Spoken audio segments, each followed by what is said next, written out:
Okay, this is a YouTube guide. There's tons of videos on this. We're just making another one. It's how to make a Mentos and Diet Coke bomb. So you start off, you get your Mentos, you get your tape, you get all your ducks in a row, you line them up on the tape, and then you unscrew the cap. It's gonna be a little wet, but you tape your tape to the top of the cap, wipe it off, like so, tape it to the top.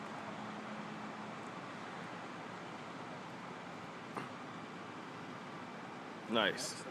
It's good. And then you slip it, carefully slip it into the Coke, and get that cap on real quick, real quick. You want to shake her up, and let that baby go. Throw the bomb. We're gonna throw it straight up over here, all right? Throw her straight up in the air. That baby will land.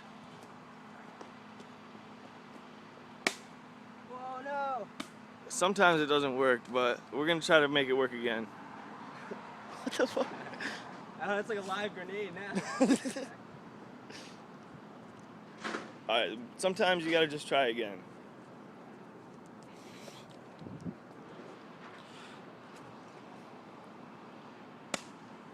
And look at that baby go, bomb.